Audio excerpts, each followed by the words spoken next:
बच्चों, आज से हम लोग स्टार्ट करेंगे बिहार बोर्ड मैट्रिक एग्जाम 2025 के कुछ बहुत ही महत्वपूर्ण सवाल मैथ के हैं। इसे आप लोग बढ़िया से देखिएगा, समझिएगा। पहला सवाल देखिए, क्वेश्चन है निम्नलिखित में कौन परिमेय संख्या है। आप लोग परिमेय संख्या जानकारी होनी चाहिए, जिसे हम लोग P बटा Q के रूप में लिखते हैं, उसे हम क्या कहते हैं, परिमेय संख्या। ठीक है, जिसका पूर्णतः वर्गमूल निकल जाता है क्या कहलाता है, परिमेय संख्या। अब इसमें देखना है कि किसका पूर्णतः वर्गमूल निकल जाएगा। तो ये तो हो नहीं सकता है 25 का वर्गमूल निकलेगा, लेकिन √3 के नहीं निकलेगा, ये भी आपका नहीं होगा आंसर। 1 बटा में √4, 4 का वर्गमूल आसानी से निकल सकता है, यानी ऑप्शन नंबर कितना हो जाएगा, सी।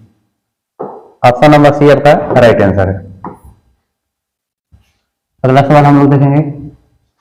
अगला सवाल है, यदि m एक पूर्णांक है तो प्रत्येक विषम पूर्णांक का रूप होता है।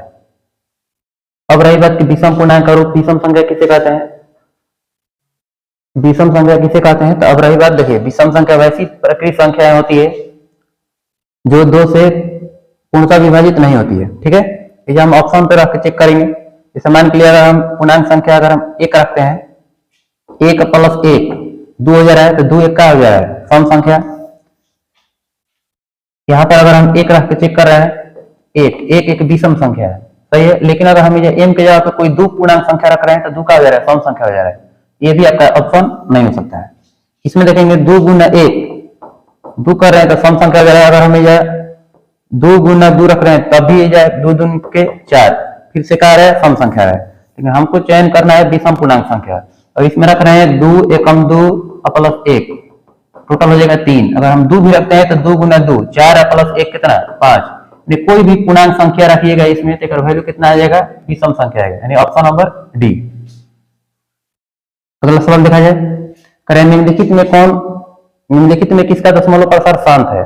शांत दशमलव प्रसार कौन कहते हैं। तो पहला नंबर की जो भी P बटा Q के रूप में रहता है, P और Q दोनों सहभाज्य संख्या होनी चाहिए। सहभाज्य संख्या का मतलब होता है कि दोनों का HCF 1 के बराबर होना चाहिए। सबका HCF 1 है, दोनों का अगर हम HCF निकालेंगे तो 1 के बराबर आएगा, सही है। इस स्थिति में देखा जाता है जो हर में रहता है, हर में केवल वही वैल्यू होना चाहिए जो 2 के पावर m गुना 5 के पावर n के रूप में होना चाहिए। अगर इसको तोड़ते हैं तो ये नहीं हो सकता है, ये भी नहीं हो सकता है, ये भी नहीं हो सकता है, यानी कि ऑप्शन नंबर कौन हो सकता है, सी। बिल्कुल राइट आंसर है ऑप्शन नंबर सी। अगला सवाल देखेंगे, क्वेश्चन है 0.87 पे बार। इसको हम लोग कैसे बनाएंगे, देखिए 0.87 पे बार है, ठीक है। तो 0 के 0 दशमलव के जगह पे लिखेंगे प्लस 8 7, ठीक है। अब देखना है कि कौन संख्या पे बार नहीं है, जिस पे बार नहीं रहता है उसको हम लोग हटा देते हैं। अब बटा में जब संख्या पे बार होता है पे 9, और जब वो नहीं है तब वो 0। तो 0 जोड़ने से कुछ फायदा नहीं है, तो 87 माइनस 8 हो जाएगा 79 बटा में 90। देखना है कि ऑप्शन नंबर कौन हो रहा है। ऑप्शन नंबर आपका कौन सा है, सी है, यहाँ आपका बिल्कुल राइट आंसर है। अगला सवाल देखेंगे, क्वेश्चन है यदि 540 बराबर 2 के पावर x गुना 3 के पावर y गुना 5 के पावर z हो तो x plus y minus z का मान बताइए। देखिए तो सबसे पहले आपको 540 का अभाज्य गुणनखंड करना चाहिए। अभाज्य गुणनखंड का मतलब होता है सबसे पहले छोटी अभाज्य संख्या से कटाएंगे, यानी 2 से नहीं कटेगा, 3 से, 5 से, 7 से, 11 से, इस प्रकार से कटाने का प्रयास करना है, ठीक है। देखिए 2 से कटाएंगे तो 27 दूनी के 54 0, फिर 2 से कटाएंगे 2 एकम 2, 3 दूनी के 6, 5 दूनी के 10, फिर 2 से नहीं कटने लगेगा, फिर देखेंगे 3 से कटेगा कि नहीं कटेगा। 5 और 3 8 1 9, 9 जो है 3 के पावर हटाओ तो 3 से कटेगा, 3 चौके 12, 1 5 15 रहेगा, 3 5 15, 3 से 15 तिया 45, 3 5 15। अब देखेंगे 2 के पावर कितना हो सकता है, 2 के पावर 2 गुना 3 का हुआ है 3 को है, 3 के पावर 3 गुना 5 का हुआ है तो 5 के पावर 1। अब देखना है इस रूप में दिया गया है, क्वेश्चन में दिया गया है कि 2 के पावर x, तो 2 के पावर x का मान कितना हो गया, 2 हो गया। 3 के पावर y का मान कितना हो गया, 3 हो गया। 5 के पावर z का मान कितना हो गया, 1 हो गया। एक और मतलब कि x का मान हम कितना रखेंगे 2, प्लस y का मान कितना रखेंगे 3, और माइनस z का मान कितना रखेंगे 1। 2 और 3 5, 5 में से घटेगा 4, तो 4 हमारा बिल्कुल राइट आंसर होगा, ऑप्शन नंबर ए। अगला सवाल देखेंगे, प्रश्न संख्या 6। निम्नलिखित में कौन अपरिमेय संख्या है? अपरिमेय संख्या वही होता है जिसका पूर्णतः वर्गमूल ज्ञात न किया जा सके। तो जब देखिए अगर इस प्रकार के सवाल रहता है जिसे 2.3 के बार, ये वाला हमेशा एक परिमेय संख्या बनता है, ठीक है। इसका दशमलव प्रसार हमेशा कैसा होता है? परिमेय संख्या होता है। इसका दशमलव प्रसार हमेशा होगा आपका परिमेय संख्या आएगा, ठीक है। अब देखिए रूट अंडर 441, इसका भी पूर्णतः वर्गमूल निकल जाएगा, ये भी आपका क्या हो जाएगा? परिमेय संख्या हो जाएगा। 10/100, तो 10 के तो वर्गमूल नहीं निकलेगा लेकिन 100 का वर्गमूल निकल जाएगा, तो रूट अंडर 10/10 हो जाएगा, ये आपका क्या हो जाएगा? अपरिमेय संख्या। रूट 13 गुना करने पर 13 हो जाता है, 13 आपका परिमेय संख्या हो जाएगा, यानी कि राइट आंसर होगा ऑप्शन नंबर डी, ठीक है। अब देखिए आगे बढ़िए। 7 नंबर सवाल है, कह रहे कि यदि m और n दो अभाज्य संख्या है तो उसका महत्तम समापवर्तक क्या होगा? तो दो अभाज्य संख्याओं का महत्तम समापवर्तक हमेशा 1 होता है। अगर आपको नहीं जानकारी है तो उसके लिए देखिए, अगर कोई अपने से एक अभाज्य संख्या मान लेना है, वो 3 हो गया, एगो 5 हो गया, दोनों का एनसीएफ निकालेगा हमेशा कितना आएगा? 1 के बराबर। ये सब याद भी रखना है, डायरेक्ट एक आंसर कितना आ जाएगा? 1 के बराबर। अगला सवाल देखेंगे। अगला सवाल है कि दो संख्याओं का गुणनफल 2366 है और उनका लघुत्तम समापवर्तक 182 है, तो इसका महत्तम समापवर्तक बताइए। आप लोग को जानकारी होनी चाहिए कि पहली संख्या गुना दूसरी संख्या बराबर होता है एलसीएम गुना एचसीएफ। तो दोनों संख्याओं का गुणनफल कितना दिया है? 2366 बराबर एलसीएम देखना है, एलसीएम कितना है? 182 गुना लिख देना है एचसीएफ। और हम 182 से कटाते हैं कितना बार में कट सकता है? तो उसके लिए देखना है कि कौन सा ऑप्शन के थ्रू भी अगर जानेंगे तो देखिए 2 से 3 गुना है तो ऑप्शन नंबर लास्ट में तो 3 हो सकता है। अब रही बात कि 3 को पे ऑप्शन में 3 है, उसका और तरीका देखेंगे। मान के लिए 180 है, 180 के अगर हम 10 गुना करते हैं तो कितना आता है? 1800 आता है। 180 के अगर हम 10 गुना करेंगे तो 1800 आ जाएगा। अगर यही 20 गुना करेंगे तो 18 देने के 3600 हो जाएगा, यानी कि ऑप्शन नंबर बी होगा, नहीं डी हो पाएगा, सी होगा, यानी कि ऑप्शन नंबर ए आपका बिल्कुल राइट आंसर होगा। ऑप्शन के थ्रू अगर नहीं तो अगर आप कटाना चाहते हैं तो 182 से कटाइएगा तो एकदम फिक्स है कि 13 बार में कटेगा। परीक्षा में से कटाने का प्रयास नहीं करना है, पहले देख लेना है कि यहाँ पर कितना है? 182 है, तो मान के चलिए कि 180 है। 180 के अगर आप 10 वाली पारा पढ़ते हैं तो 180 कितना हो जाएगा? 1800 हो जाएगा। 1800 के निकटतम में आ रहा है, जबकि वहीं 23 है, यानी कि अगर 20 के भी पारा पढ़ते हैं तो 180 से 20 गुना करेंगे तो 3600 के बराबर आ जाएगा, जो कि हो नहीं सकता है, यानी ऑप्शन नंबर कौन हो सकता है? ये हो सकता है, ठीक है। परीक्षा में कैलकुलेशन का बहुत ध्यान रखना है। अगला सवाल देखिए, निम्नलिखित में किसका दशमलव प्रसार अशांत है? अशांत कौन कहते हैं? जिसका हर 2 के पावर m गुना 5 के पावर n के रूप में नहीं आता है, क्या कहते हैं? अशांत दशमलव प्रसार कहते हैं। जैसे देखिए 40 है, 40 को अगर हम तोड़ेंगे 2 से 20 बार में कटेगा, फिर 2 से 10 बार में, फिर 2 से 5 बार में, यानी कि सब इसमें 2 और केवल 5 ही आ रहा है, इसका मतलब शांत है। ये भी आपका कहा जाएगा शांत आ जाएगा। 441 है, इसको अगर तोड़िएगा 441 का वर्गमूल कितना होता है? 441 अगर आप तोड़ते भी हैं, सबसे पहले देखना है कि किस अंक से कटेगा। तो देखिए 4 4 8 1 9 9 3 से कट जाएगा, तो इसमें 3 आ जा रहा है, का मतलब क्या है? अशांत दशमलव प्रसार, ठीक है। अगला सवाल देखेंगे। क्वेश्चन है p बराबर a b के पावर 3 तथा q बराबर a के पावर 4 b, जहां p और q धनात्मक पूर्णांक है, a b का है अभाज्य संख्या है। तो आपसे पूछा गया है कि p q का लघुत्तम समापवर्तक बताइए। देखिए कभी भी अगर लघुत्तम समापवर्तक पूछना है, जैसे p बराबर दिया है a b के पावर 3, q बराबर दिया है a के पावर 4 b, जब लघुत्तम पूछेगा तो देखा जाता है कि दोनों में से अधिकतम घात किसका है?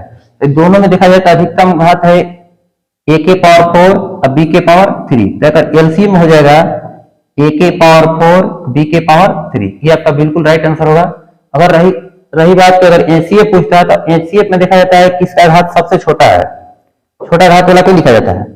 तो छोटा घात देखना है तो एक में a है, इसमें है b। अगर इसका एचसीएफ पूछता है, एचसीएफ आपका आंसर होता है ए बी। अगर यही एलसीएम पूछेगा तो सबसे अधिकतम घात वाला देखा जाता है, a के पावर 4 और b के पावर 3, यानी ऑप्शन नंबर सी बिल्कुल राइट आंसर है। अगला सवाल है कि निम्नलिखित में से कौन सा युग्म सअभाज्य संख्या? सअभाज्य संख्या उसे कहते हैं जब जिन दो संख्याओं का एचसीएफ 1 के बराबर है। 15 45 का एचसीएफ 1 नहीं है, 9 और 16 ये दोनों का एचसीएफ 1 हो सकता है, ये होबे करेगा। 9 और 16 का एचसीएफ 1 के बराबर है, मतलब कैसी संख्या है? सअभाज्य संख्या है, यानी ऑप्शन नंबर बी।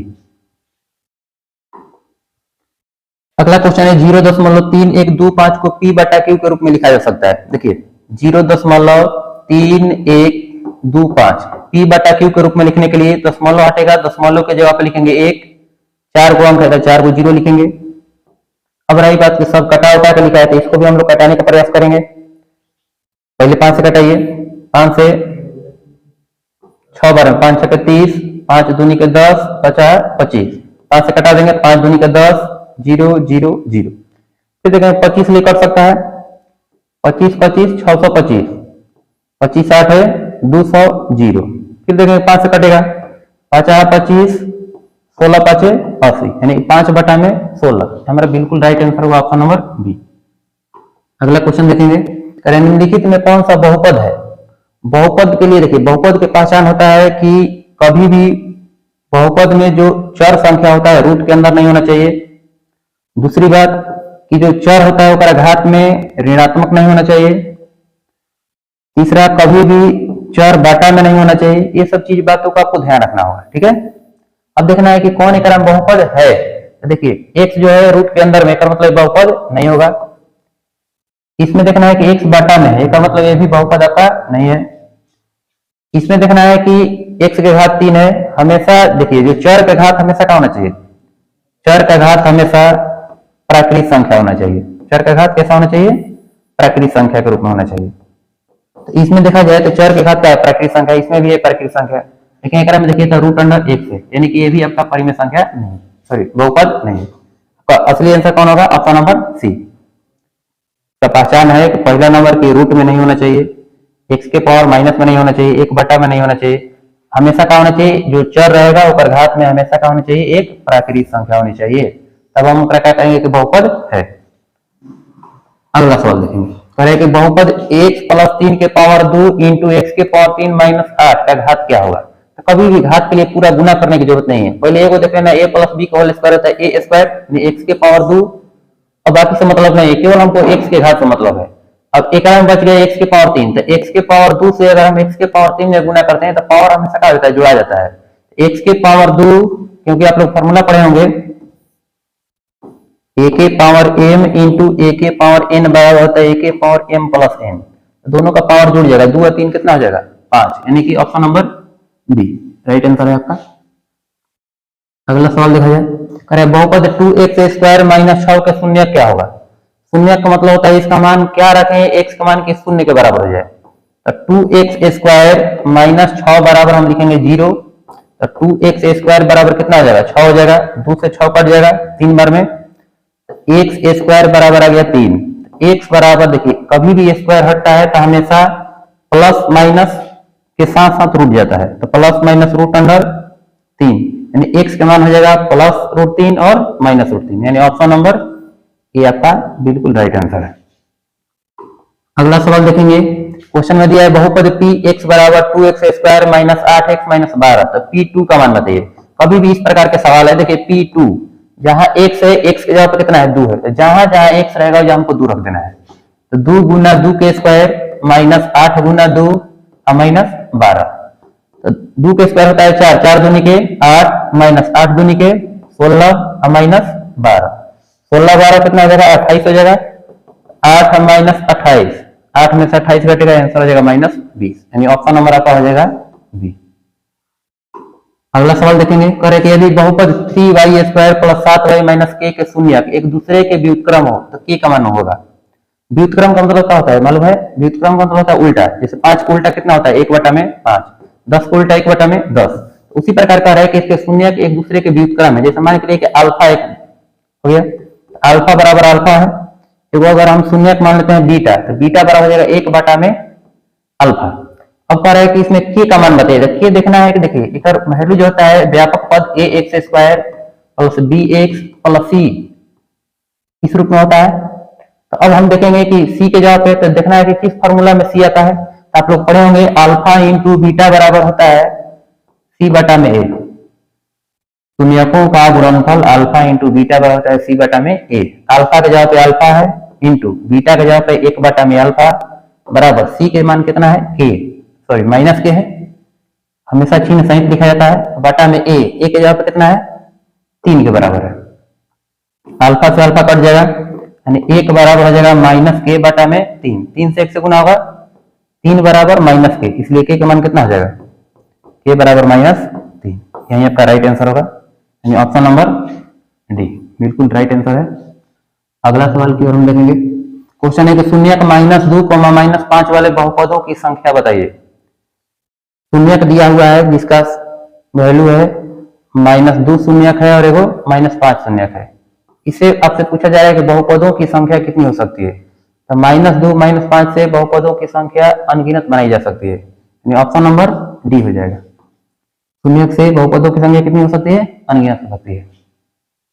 जैसे देखिए इसमें बहुत सारा हो सकता है,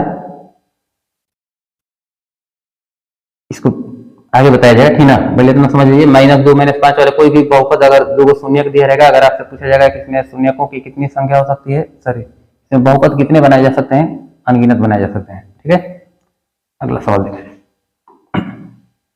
क्वेश्चन है px बराबर 5x² + 7x - 12 के शून्यक अल्फा और बीटा हो तो 5 इंटू अल्फा प्लस बीटा का मान होगा। देखिए 5 इंटू आपको अल्फा प्लस बीटा का मान निकालना है। अल्फा प्लस बीटा बराबर होता है -b बटा में, तो 5 गुना -b बटा में a, 5 गुना -b का मान कितना है कि ax² + bx + c होता है, तो -b का मान है 7, बटा में a के जगह पे है 5, 5 से 5 कट जाएगा, यानी कि आंसर हो जाएगा -7, option number A.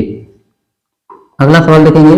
Alpha beta gamma त्रिघात बहुपद ax³ + bx² + cx + d के शून्यक हो, alpha into beta into gamma का मान बताइए। देखिए पहले आपको 3 को इसमें फॉर्मूला होता है, आपको जानकारी होना चाहिए। देखिए alpha plus beta plus gamma बराबर होता है -b बटा में a, alpha beta plus beta gamma plus gamma alpha बराबर होता है c बटा में a, alpha into beta into gamma बराबर होता है -d बटा में a, यानी ऑप्शन नंबर आपका हो जाएगा डी।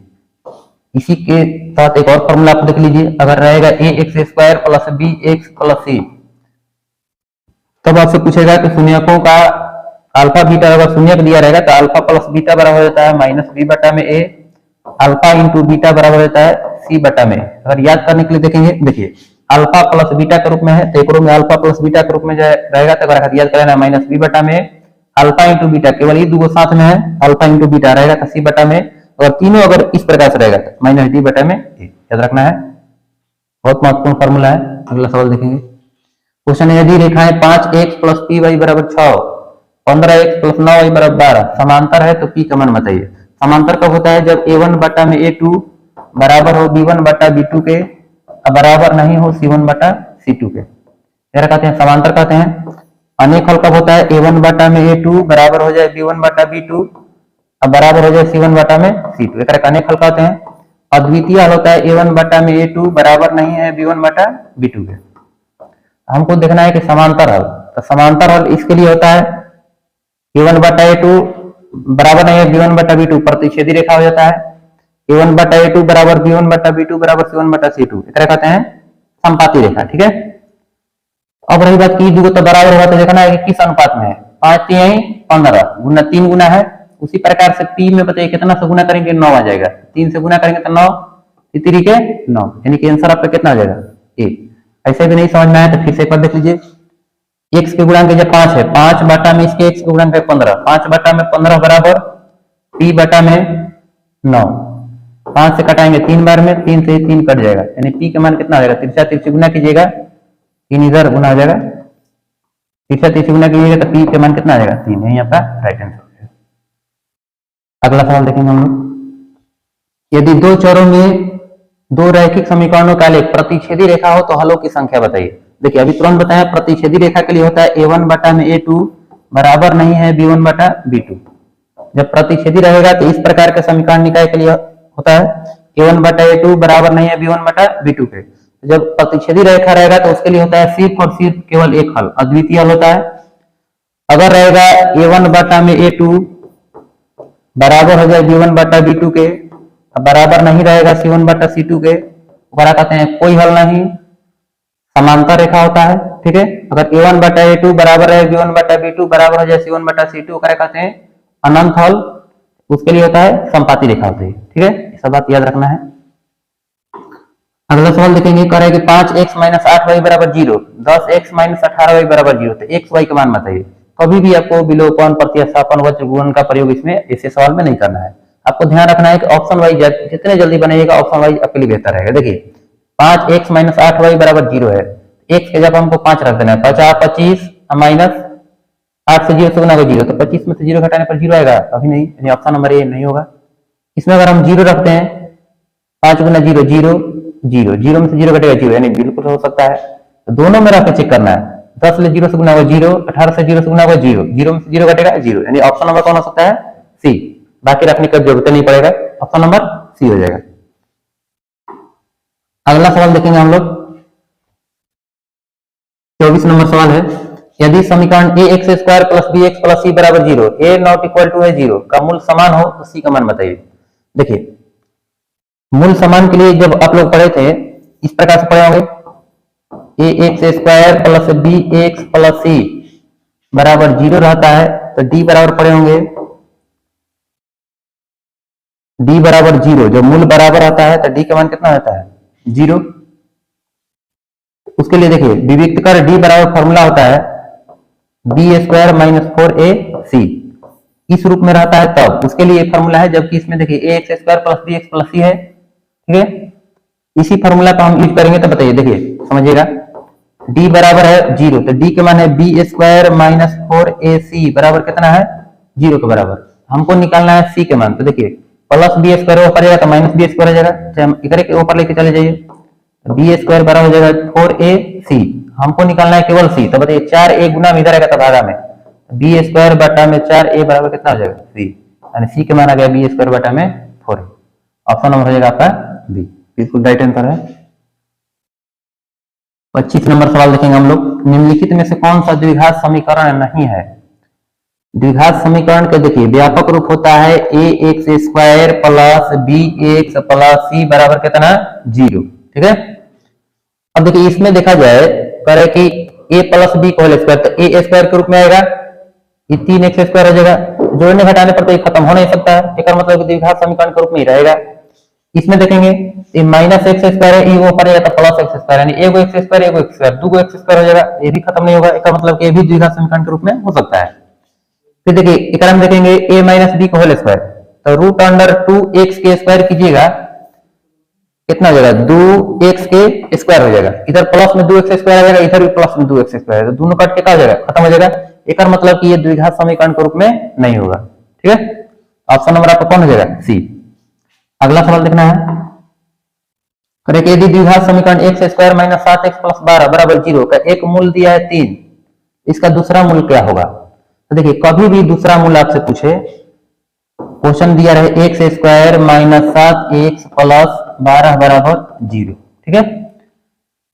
एक मूल अगर ये 3 दिया है, एक मतलब क्या हुआ कि इसमें अगर हम देखिए समझिएगा, क्वेश्चन में दिया है x square minus 7x plus 12 बराबर 0 का एक मूल 3 है, तो इसका दूसरा का मूल पूछा गया है। अब बताइए कि एक अल्फा बराबर दिया है 3, बीटा बराबर आपको ज्ञात करना है, बीटा बराबर 1, ठीक है। अब इसका भी फॉर्मूला यूज कर सकते हैं, अल्फा इंटू बीटा बराबर होता है सी बटा में ए। अल्फा का मान कितना है? 3 गुना बीटा के जगह पे बीटा, सी का मान देखना है कितना है? 12, अब बटा में ए के जगह पे कुछ नहीं है तो 1 है, 3 से कट जाएगा 4 बार में, यानी बीटा का मान कितना आ गया? 4। एक अलग से आपका मूल कितना आ जाएगा? दूसरा का मूल 4 के बराबर हो जाएगा, यानी ऑप्शन नंबर बी हो जाएगा।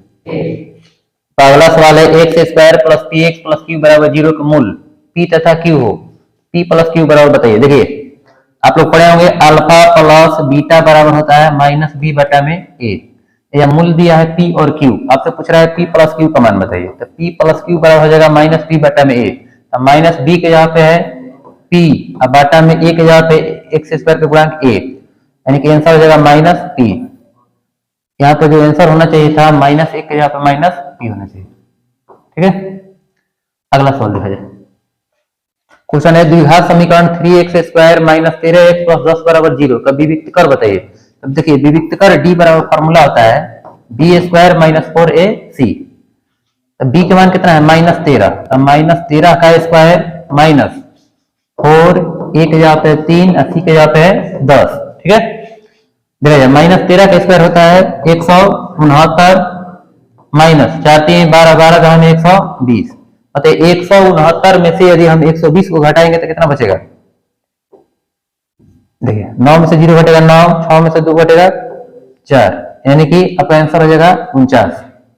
ऑप्शन नंबर ए बिल्कुल राइट आंसर है। अगला सवाल देखेंगे, क्वेश्चन है द्विघात समीकरण x इंटू 2x प्लस 5 बराबर 0 के मूलों का गुणनफल बताइए। देखिए अब कह रहा है कि एक x से गुना करेंगे तो कितना आ जाएगा? 2x स्क्वायर प्लस 5x बराबर 0। मूलों के गुणनफल का होता है c बटा में a। तो अब देखिए c के रूप में तो है नहीं, इसे लिखेंगे 2x square plus 5x plus 0 बराबर कितना? 0 लिख सकते हैं। तो मूलों का गुणनफल होता है c बटा में, तो c के जगह पे 0 और बटा में a के जगह पे 2, तो 0 बटा 2 का मतलब कितना होता है? 0, यानी ऑप्शन नंबर हो जाएगा आपका बी राइट आंसर है। अगला सवाल देखेंगे, कार्य निम्नलिखित में कौन समांतर श्रेणी में है? समांतर श्रेणी का मतलब होता है दो पदों के बीच में अंतर हमेशा क्या होना चाहिए? बराबर होना चाहिए। सब में देखिए दोनों पदों के बीच में अंतर कभी बराबर नहीं है, ठीक है।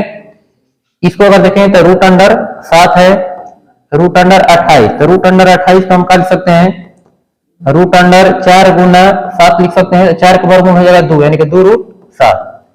फिर रूट अंडर देखेंगे 63, तो हमेशा ध्यान रखना है कि यह 7 है, यह 7 के रूप में है, तो ये भी हो सकता है 7 के रूप में आ जाए। तो 7 9 63, 9 गुना 7, 9 का वर्गमूल हो जाएगा 3 रूट अंडर 7। तो सबके बीच में अंतर क्या है? एकदम बराबर क्या है? एक मतलब कि ऑप्शन नंबर आपका कौन हो जाएगा? बी हो जाएगा। इसमें देखेंगे तो एक 4 2 दूनी के 4 4 दूनी का 8 8 दूनी 100 गुना है, दोनों के बीच में अंतर बराबर नहीं आ रहा है। देखिए इसके बीच में 8 का अंतर है, एक बीच में 4 का है, एक बीच में 2 का अंतर है, यानी कि ये भी आपका आंसर नहीं। ऑप्शन नंबर कौन हो सकता है? आपका बी हो सकता है। बी आपका क्या है? राइट आंसर है, ठीक है। ये भी देख लीजिए रूट अंडर 112 के 112 है, 112 का हम कितना लिख सकते हैं? 112 का अगर हम तोड़ेंगे, देखिए 2 से कट जाएगा, 2 5 10, 6 दूनी के 12, फिर 2 से कटाएंगे, 2 दूनी के 4, 8 दूनी के 16, फिर 2 से 14 दूनी के 28, फिर 2 से 7 बार में 2 2 का जोड़ा लगता है, 2 दूनी के 4 रूट 7 हो जाएगा, 4 रूट 7। देखिए सब 1 रूट 7, 2 रूट 7, 3 गो 4 गो, सबके बीच में अंतर का है? बराबर, यानी ऑप्शन नंबर कौन हो जाएगा? B right answer. अगला सवाल देखेंगे, कार्य समांतर श्रेणी 12 10 8 का कौन सा पद शून्य है? देखिए इसके लिए आप बढ़िया से एक ट्रिक भी समझिए। देखिए एपी का इनवा पद पढ़े होंगे आप लोग, एपी का इनवा पद एन बराबर होता है A plus N minus 1 into D. हम लोग समझेंगे कि फॉर्मूला जो हमारा ट्रिक बना ये कैसे बना। देखेंगे ए एन बताइए प्लस ए एन आएगा तो माइनस ए हो जाएगा, बराबर एन माइनस 1 इंटू डी, ठीक है। अब बताइए A N minus A, D गुना में इधर आएगा था भागा में, बराबर एन माइनस 1, माइनस 1 एन आएगा तो प्लस 1 हो जाएगा, ए एन माइनस ए बटा में डी प्लस 1 बराबर कितना? एन। इससे हमको अगर एनवा पद निकालना हो तो इससे हमको क्या फॉर्मूला मिला? देखिए ए एन का है अंतिम पद है, ए का है पहला पद है, और डी का है आपका सारबंतर है। टोटल को हल करके इसमें एक जोड़ देना है, आपका क्या निकल जाएगा? एनवा पद निकल जाएगा। अब देखिए एकरा में सबसे कौन सा पद शून्य है? इसका मतलब अंतिम पद कितना है? 0 है। आपको क्या करना है? 0 माइनस पहला पद कितना है? 12, अब बटा में डी, सारबंतर डी होता है बताइए 10 में से 12 घटेगा माइनस 2, अब प्लस 1 करने पर आपका एन का मान आ जाएगा। तब माइनस 12 बटा में माइनस 2 कीजिएगा तो देखिए माइनस से माइनस कट जाएगा, हो जाएगा 6 और प्लस 1, यानी कि 7वां पद आपका क्या हो जाएगा? शून्य हो जाएगा, ठीक है। ये तो आपका ऐसे भी आप बना सकते हैं, अब कुछ क्वेश्चन ऐसे भी होते हैं जिसे आप इतना बिना मेहनत किए आप बना सकते हैं। देखिए कैसे देखना है कि देखिए 12 में से 2 घटा तो 10, 10 में से 2 घटा 8, 8 में से 2 घटेगा 6, 6 में से 2 घटेगा 4, 4 में से 2 घटेगा 2, और 2 में से 2 घटेगा 0।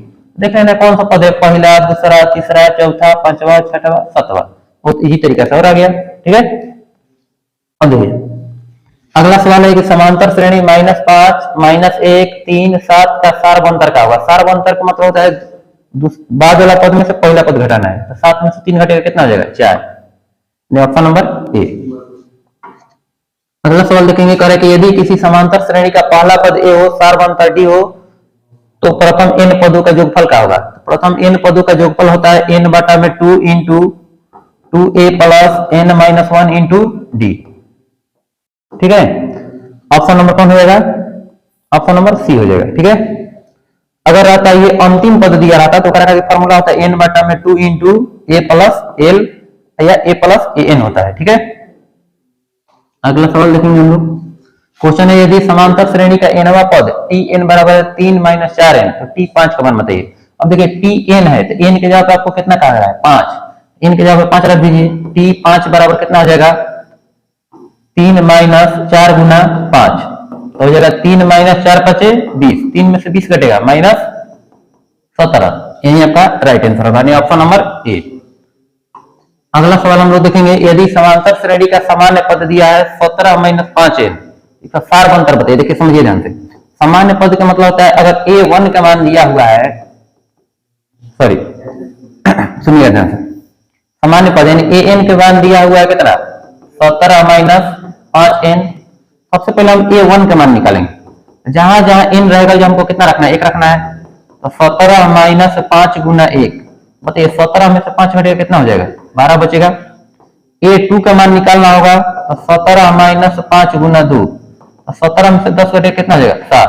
आपको डी के मान बताना है, सार बनता है डी बराबर का होता है a2 माइनस a1 होता है, बताइए 7 में से 12 घटाएंगे कितना बचेगा यानी माइनस 5। आपका बिल्कुल राइट आंसर हो जाएगा ऑप्शन नंबर बी। अगला सवाल हम लोग देखेंगे प्रथम इन विषम प्राकृतिक संख्याओं का योगफल बताइए। देखिए समझिए ध्यान से, प्रथम सबसे पहले देखिए प्रथम प्राकृतिक संख्याओं का योगफल होता है, प्रथम प्राकृतिक संख्या का योगफल होता है n इंटू एन प्लस 1 बटा में 2। ठीक है, विषम संख्या का योगफल होता है, विषम संख्या का योगफल n के स्क्वायर, सम संख्या का योगफल होता है, सम संख्या का योगफल होता है n इंटू एन प्लस 1। ये सब चीज आपको ध्यान रखना है। ठीक है, आपसे पूछा गया है कि प्रथम n विषम संख्या, विषम प्राकृतिक संख्याओं का योगफल कितना होगा यानी n के स्क्वायर, ऑप्शन नंबर डी। अगला सवाल देखेंगे, कह रहा है कि 18xy माइनस 3 समांतर श्रेणी में हो तो x प्लस y का मान बताइए। देखिए क्वेश्चन आता है 18xy माइनस 3। ठीक है, क्वेश्चन ये है 18xy माइनस 3, आपसे कहा गया है कि x प्लस y का मान बताइए। देखिए इसमें आप लोग जानते होंगे कि समांतर श्रेणी में दो पदों के बीच में अंतर हमेशा क्या रहता है बराबर का रहता है, तो हम लिख सकते हैं ना x माइनस 18 बराबर होगा माइनस 3 माइनस y के बराबर होगा। ठीक है, दो पदों के बीच में अंतर का होता है हमेशा बराबर होता है, तो x माइनस 18 बराबर होगा माइनस 3 माइनस y के। x की बताइए माइनस y आएगा तो प्लस y हो जाएगा, बराबर कितना हो जाएगा माइनस 3 माइनस 18 ये करेगा था प्लस 18।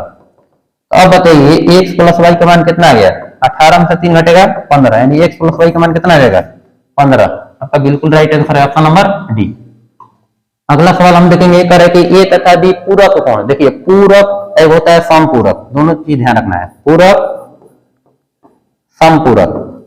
जेकर नाम छोटा होकर में ना, जब छोटा रहेगा तो में कोण भी का बनेगा छोटा बनेगा, जिसमें नाम बड़ा होकर कोण भी का बनेगा बड़ा डिग्री यानी 180 डिग्री। ठीक है, ए तथा बी पूरक कोण है तो आपको बताना है कि कौन एक में सही हो सकता है। ठीक है, अब देखिए समझिए ध्यान से, ए और बी पूरक यानी ए अगर ए है तो ये कितना हो जाएगा 90 माइनस बी हो जाएगा। ठीक है, अब देखना है कि इसमें साइन है, तो अगर हम साइन का प्रयोग करते हैं ठीक ना, तो साइन ए बराबर कितना होगा, साइन दोनों तरफ साइन का प्रयोग करेंगे तो साइन 90 माइनस बी, तो साइन ए बराबर कितना हो जाएगा, साइन 90 माइनस थीटा बराबर होता है कॉस थीटा, तो साइन ए बराबर कितना हो जाएगा कॉस बी। ये देखिए तो अगर इस प्रकार का होता तो आंसर हो जाता, जबकि इस प्रकार का है नहीं। अब हम अगर सेक रख के देखते हैं, इसमें अगर हम यह सेक रखते हैं कितना हो जाएगा, सेक ए बराबर सेक 90 माइनस ए, बताइए सेक 90 माइनस थीटा बराबर कितना होता है, सेक ए बराबर सेक 90 माइनस थीटा बराबर कॉसेक बी होगा जी, बी है ना जाए तो बी होगा कॉसेक बी हो जाएगा। ठीक है, तो सेक ए बराबर कितना कॉसेक बी, यानी ऑप्शन नंबर कौन हो सकता है आपका बी। इसमें अगर रखना है तो एक और रख के चेक कर सकते हैं, तो कॉट ए हो जाएगा तो कॉट ए tan होना चाहिए, या tan है तो ये कितना होना चाहिए कॉट होना चाहिए, जो कि इस प्रकार से नहीं है, यानी ऑप्शन नंबर कौन हो जाएगा बी। ऑप्शन के थ्रू भी आप पकड़ सकते थे। देखिए अगर साइन रखेंगे तो यह कॉस में आना चाहिए जो कि है नहीं, या कॉट रखेंगे तो यह tan में होना चाहिए जो कि है नहीं। यहाँ पर देखेंगे अगर सेक है तो किस रूप में है, कॉसेक रूप में है, यानी ऑप्शन नंबर बी हो सकता है। tan रखेंगे तो यह कॉट रूप में होना चाहिए जो कि इस प्रकार से नहीं है। ठीक है, यानी ऑप्शन नंबर कौन होगा हमारा बी होगा। अगला सवाल है cos 90 माइनस थीटा फाई है cos 90 माइनस फाई बराबर कितना होगा sin फाई, यानी ऑप्शन नंबर जगह आपका ए। अगला सवाल देखेंगे, बताइए cos square 27 degree minus sin square 30 degree, ठीक ना। अब देखिए समझिएगा ध्यान से, कभी भी इस प्रकार का सवाल है कब हम जानेंगे कि यहाँ पर 90 माइनस थीटा का हमको प्रयोग करना है कि प्रयोग नहीं करना है। उसके लिए आपको ध्यान रखना है जितना भी यहाँ पर कोण दिया रहेगा आपको दोनों को जोड़ने पर कितना आना चाहिए 90 डिग्री कोण आना चाहिए, ठीक है। अगर हम दोनों को जोड़ते हैं तो कितना डिग्री आना चाहिए, अगर 90 डिग्री दोनों को जोड़ने पर आ रहा है तो मतलब 90 माइनस थीटा का हमको प्रयोग करना है। दोनों में से एक कोणों में से हम 90 माइनस थीटा का प्रयोग कर सकते हैं, ठीक है। या तो हम इसमें प्रयोग करेंगे या इसमें प्रयोग करेंगे। देखिए cos स्क्वायर 90 माइनस मतलब 90 में से कितना घटाया जाए 27 डिग्री आ जाए, तो ज्यादा इसमें सोचना भी नहीं है, ये 27 है तो ये 63, यानी कि ये दोनों में प्रयोग करना है। 90 माइनस 63 डिग्री बराबर कितना, sorry 90 minus 63 degree minus sine square 63 degree, तो cos 90 माइनस थीटा बराबर होता है साइन थीटा, तो कितना आ जाएगा sine square 63 degree minus sine square 63 degree, मतलब साइन स्क्वायर 63 डिग्री में से साइन स्क्वायर 63 डिग्री घटेगा कितना आ जाएगा, आंसर 0 हो जाएगा। अगला सवाल देखेंगे, साइन 2 थीटा बराबर है 2 साइन थीटा। देखिए साइन 2 थीटा बराबर दिया है 2 साइन थीटा। साइन 2 एक फार्मूला का होता है 2 साइन ए इंटू कॉस है, यानी कि 2 sine theta into cos theta बराबर कितना हो जाएगा 2 साइन थीटा। 2 से 2 खत्म हो गया, साइन थीटा से साइन थीटा खत्म हो गया, कितना बार में, एक बार में। तो कॉस थीटा बराबर कितना आ गया 1, मतलब कॉस थीटा कॉस कितना का मान 1 होता है, तो कॉस 0 डिग्री का मान 1 होता है, कॉस 0 डिग्री का मान 1 होता है, यानी कि आंसर कितना आ जाएगा ऑप्शन नंबर डी 0 डिग्री। अगला क्वेश्चन देखेंगे, करेंगे साइन थीटा बराबर है 4/5, तो साइन थीटा का मान बताइए। ट्रिपलेट आपको याद रहना चाहिए, 3 4 5 का ट्रिपलेट होता है, ठीक ना। जैसे भी अगर आपको नहीं जानकारी है तो देखिए साइन थीटा बराबर दिया है 4/5, साइन थीटा बराबर होता है लंब बटा में कौन होता है। तो सबसे पहले आपको अगर देखिए अगर आपको ट्रिपलेट अगर जानकारी है तो देखिए अगर लंब 4 है कौन 5 है तो आधार कितना हो जाएगा 3 हो जाएगा। नहीं जानकारी तो आप निकाल सकते हैं, आधार बराबर हो जाएगा रूट अंडर कॉर्न स्क्वायर माइनस लंब स्क्वायर। कॉर्न का मान दिया है 5, तो 5 के स्क्वायर और माइनस 4 के स्क्वायर, 5 के स्क्वायर हो जाएगा 25, 25 में से 16 घटेगा हो जाएगा 9, 9 का वर्गमूल कितना 3। अब आपसे पूछा गया है tan थीटा का फार्मूला, तो tan थीटा बराबर होता है लंब बटा में आधार, तो लंब का मान कितना है 4 है, आधार का मान कितना है 3, यानी आंसर हो जाएगा 4/3, ऑप्शन नंबर सी। इसके लिए ट्रिक होता है लाल बटा में क्या होता है के ए, साइन के लिए कॉस के लिए tan के लिए, ठीक ना। साइन थीटा बराबर लंब बटा में कौन, कॉस थीटा बराबर आधार बटा में कौन, tan थीटा बराबर होता है लंब बटा में आधार।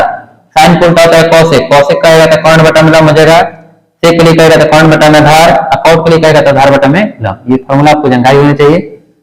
अगला सवाल हम देखेंगे, 45 नंबर सवाल है कि tan थीटा बराबर दिया है 1/√7, आपसे पूछा है sec square theta minus tan square theta का मान। इससे इसमें कोई मतलब भी नहीं है, sec square theta minus tan square theta का मान आपको जानकारी होना चाहिए, कितना होता है 1 के बराबर होता है, ऑप्शन नंबर डी। अगला सवाल दिया है कि 1 माइनस tan स्क्वायर 45 डिग्री बटा में 1 प्लस tan स्क्वायर 45 डिग्री का मान। tan 45 डिग्री का मान कितना होता है 1 होता है, तो 1 माइनस हो जाएगा 1 बटा में 1 प्लस 1, 1 में से घटेगा 0, 0 के बटा में कुछ भी है तो आंसर कितना हो जाएगा, ऑप्शन नंबर ए 0 हो जाएगा। अगला सवाल है कि देखिए करेंगे 3 cot square 60 degree, cot 60 degree का मान होता है 3 गुना cot स्क्वायर है 60 डिग्री, 3 गुना cot 60 डिग्री का मान होता है 1/√3, तो 1/√3 के स्क्वायर, तो 3 गुना √3 के स्क्वायर कितना होता है 3 होता है, 1/3, 3 से 3 कट जाएगा, इसका आंसर कितना आ जाएगा, ऑप्शन नंबर डी 1। अगला सवाल देखेंगे, करेंगे sine 1 degree, sine 2 degree, 3 degree dot dot dot 180 degree, तो बीच में जो कहीं ना कहीं 90 डिग्री भी आएगा, तो cos 90 डिग्री का मान कितना होता है, देखिए cos 1 degree 2 degree 3 degree dot dot dot 180 degree है, तो कहीं ना कहीं बीच में आएगा cos 90 डिग्री भी आएगा, तो cos 90 डिग्री का मान कितना होता है 0, तो 0 से गुना होने पर सबका आंसर क्या जाएगा 0 के बराबर, यानी ऑप्शन नंबर सी। अगला सवाल देखेंगे हम लोग, करें कि 2 माइनस 2 cosec स्क्वायर ए, ठीक है। इसमें से अगर हम ये 2 कॉमन निकालते हैं तो क्या हो जाएगा 1 माइनस cosec स्क्वायर ए, तो 1 माइनस cosec स्क्वायर ए के फॉर्मूला आप लोग नहीं पढ़े होंगे, हम लोग cosec स्क्वायर ए माइनस 1 के फॉर्मूला पढ़े। देखिए समझिए ध्यान से, ये फॉर्मूला आपको जानकारी होना चाहिए। Sine square theta plus cos square theta बराबर होता है 1। दूसरा होता है sec square theta minus tan square theta बराबर 1। तीसरा फॉर्मूला होता है cosec square theta minus cot square theta बराबर होता है 1। तीन को फॉर्मूला आपको जानकारी होनी चाहिए। अब देखिए कॉसेक स्क्वायर थीटा माइनस 1 बराबर होता है कॉट स्क्वायर थीटा, ठीक है। अगर इसमें से अगर हम माइनस कॉमन निकाल देते हैं तो कितना हो जाएगा, कॉसेक स्क्वायर ए माइनस 1 हो जाएगा। तो बताइए कॉसेक स्क्वायर ए माइनस 1 कितना के बराबर होता है, कॉट स्क्वायर ए के बराबर होता है, -2 कॉट स्क्वायर ए। यही आपका आंसर हो जाएगा, ऑप्शन नंबर डी बिल्कुल राइट आंसर है। मुझे समझ में आया होगा। अगला सवाल लिखेंगे, ए साइन एक्स बराबर 1 बी कॉस एक्स बराबर 1। तो आपसे पूछा जाए कॉट एक्स कौन बताइए। तो कॉट एक्स बराबर होता है कॉस एक्स बटा में साइन एक्स, ठीक है। तो कितना हो जाएगा, बी कॉस एक्स लिखेंगे। देखिए हमको इसका मान निकालना है ना, कॉट एक्स का मान निकालना है। कॉट कैसे बनता है, कॉस एक्स बटा में कितना होता है, साइन एक्स होता है। कॉट एक्स होता है कॉस एक्स बटा में साइन एक्स। तो कॉस एक्स वाला का लिखेंगे, देखिए हो जाएगा बी कॉस एक्स अब बटा में ए साइन एक्स बराबर कितना, इसके लिए एक है, एक के लिए एक है, तो एक का बाटा में हो जाएगा 1। मतलब cos x बटा में sin x कितना होता है, cot x होता है। तो b बटा में a बराबर हो जाएगा cot x बराबर 1।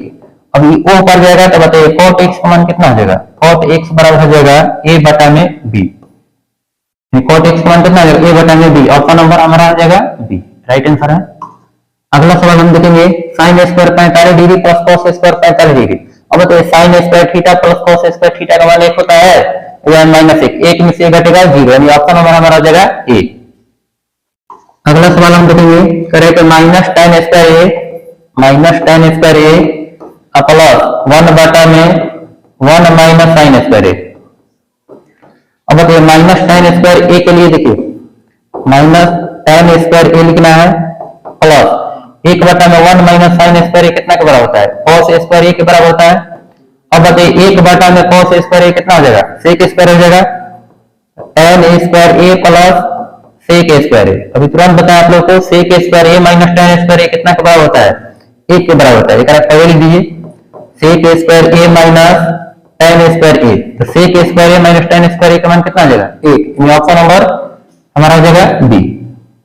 अगला सवाल हम देखेंगे, देखिए cos 75 डिग्री बटा में sin 15 डिग्री के स्क्वायर माइनस sin 15 डिग्री बटा में cos 75 डिग्री के स्क्वायर, ठीक है। अब इसका मान कितना हुआ, कभी भी आपको जानकारी हो जाए, बताइए आपको 15 डिग्री की वैल्यू नहीं जानकारी है, 75 डिग्री की जानकारी है। अब हम क्या करेंगे कि दोनों को जोड़ने पर देखेंगे कि 90 आ रहा है कि नहीं आ रहा है। दोनों को जोड़ने पर अगर 90 आ जाता है तो दोनों में से एक को बदल दिया जाता है, ठीक है। कितना जाएगा, cos 90 माइनस 15 बटा में साइन 15, दोनों में से एक कौन बदला जाता है, टोटल के स्क्वायर माइनस के चिन्ह, इसको क्या लिखेंगे, साइन 90 माइनस 75 अब बटा में